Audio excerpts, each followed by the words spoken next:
बाहिरबाट हेर्दा चाहिँ नजारा मस्त देखिरहेको थियो, अहिले चाहिँ मस्त देखेको छैन किनभने यो भित्र सिसाबाट कस्तो गर्मी चाहिँ बबाल छ नि बाहिर नजारा हेर्ने क्रममा।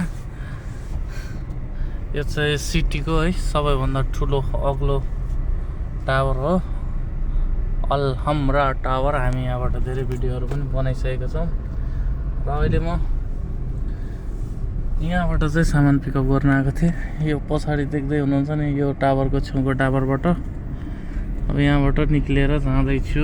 पार्किङ भनेको यस्तो यो दिउँसो यस्तो प्याक हुन्छ नि, राति चाहिँ के हुन्छ भने अलिकति खाली हुन्छ र गाडी राख्न सजिलो हुन्छ, नत्र भने यो पार्किङ भेटाउनै गाह्रो हुन्छ।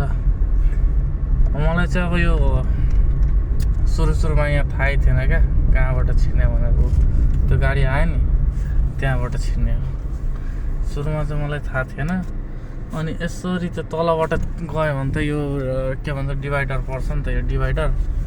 अनि यो कसरी लग्छ भनेर एक दुई दिन यसो घुमेको, यहाँ गाडी देखेँ क्या, यहाँबाट टक्क मैले देखेँ अनि थाहा पाएँ यहाँदेखि चढाउने झार्ने रहेछ भनेर। अब यहाँबाट चाहिँ मलाई कताबाट जा भन्दैछ,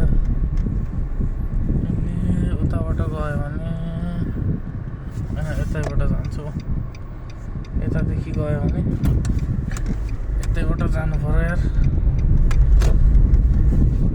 किनभने बाटो पनि अब सबै लगभग सिटीहरूको पनि थाहा भइसक्यो कताबाट कता निक्लिन्छ। यो भनेको गल्ली कुचीको बाटोहरू टक्का टक्का निक्लिने। अब यहाँ अगाडि सिग्नल आउँछ, यहाँ चाहिँ अब बसहरू लाग्ने गर्छ, टक्क ठुलो ठुलो बसहरू है छ त, एउटा बस दुईवटा तिन चारवटा पछाडि छ।